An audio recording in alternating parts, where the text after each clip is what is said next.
In Agusan del Sur, a 300-year-old tree called the Philippine rosewood, or Toog, is in danger of being cut down. Nestled in the town of San Francisco, just near the Maharlika Highway, the tree, standing at 54 meters,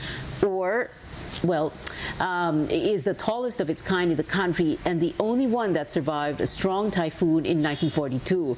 But authorities found out 2 years ago the tree is decaying from within. Officials fear it might fall and endanger lives and properties. They want to cut it down to prevent any untoward incident, but advocates want to preserve the Toog. Among them are the Philippine native tree enthusiasts. We go above and beyond the headlines with one of them, Georgine Primavera. She's a member of the National Academy of Science and Technology. Good evening, Georgine. Thank you for joining us. Good to see you, Pia, and good evening to your televiewers. Yes, good to see you. Thank you for joining us, Georgine. Well, this tree not only survived a strong typhoon in 1942, as we were just reporting, but it survived 3 centuries, and now it is in danger of being cut down because it is decaying. Can it still be saved? In 2019, there were 2 reports from DNR that were not exactly consistent, because one report from Dr. Pacho said it was a health-based report, said that the tree could be saved, could be rehabilitated. And another report from the Bisley-based Freshwater Resources Center took a mechanical approach and rated the risk of the tree at 5.4 against a maximum of 6, saying that it posed high danger, high risk, and so recommended that the tree be cut. That was last year, no? But because of these not really consistent statements and the groundswell from local people, because it's iconic, as you can imagine, no? It's a 300-year-old tree, 55 meters high and 4.5 meters wide. Then we had local environmentalists and all kinds of stakeholders that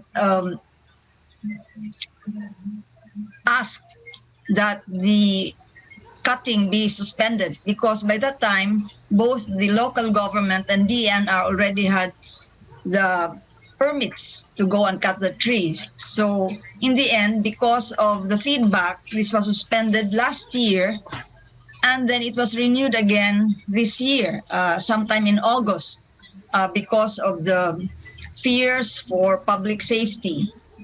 And this time, the groundswell was larger because of social media. No, this was posted on social media. Plus, a number of groups became more active from civil society, a local group called STOP, then the Society of Filipino Foresters Incorporated, about 15,000 of them, and the Philippine Native Trees Enthusiasts. That's our group, about 13,000 members of us. So we had consultations and feedback to the local government, provincial and municipal, and to DNR if they could suspend the cutting, because this year another set of permits was again approved. So these 3 groups and other stakeholders made representations to the authorities to suspend the cutting and allow a more thorough assessment, no? Meaning more complete science. Yes. There was science last year, but maybe not enough.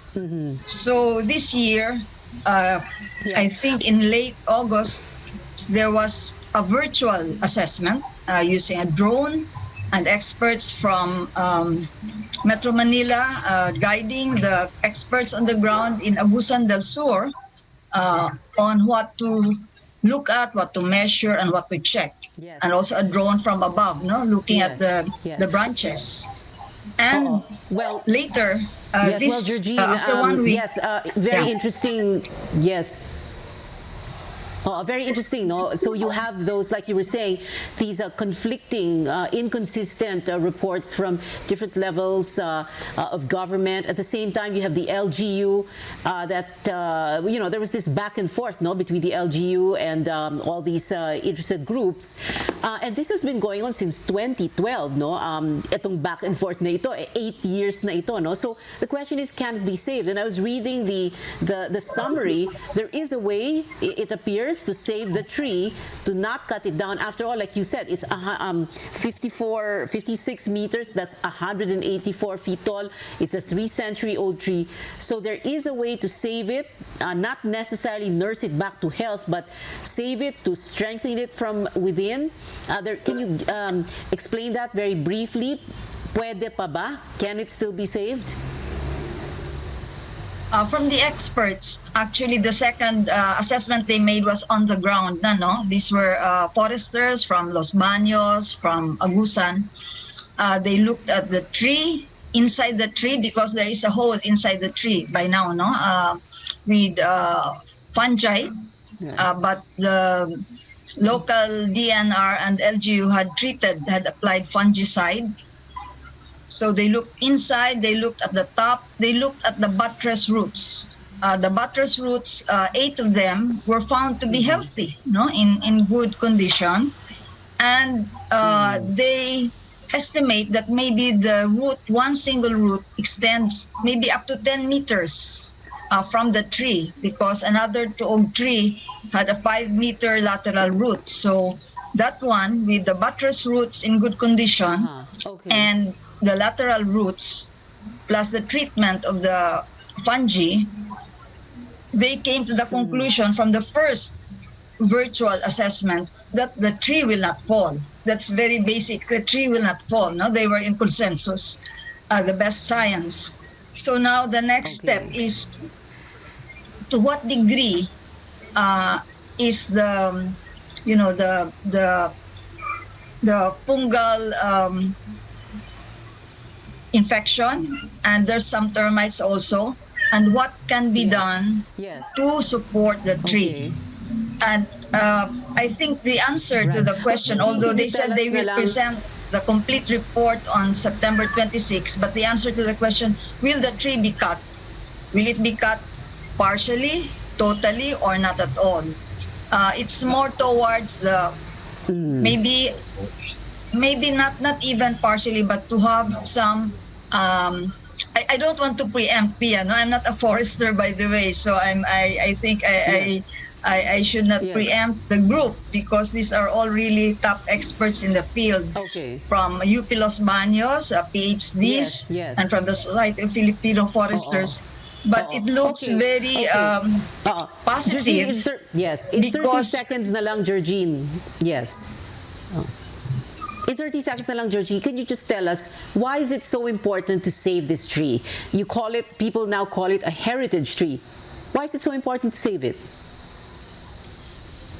Well, there are on three levels, no? The value of these 300 years, it's minimum. It could be older than 300 years, because some maps already show this tree.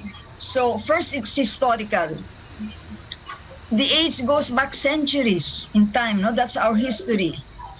The second value is environmental. This tree was part of a stand of forest trees in 1940s, 1920s, when we had forests in Agusan. I'm from Agusan, by the way.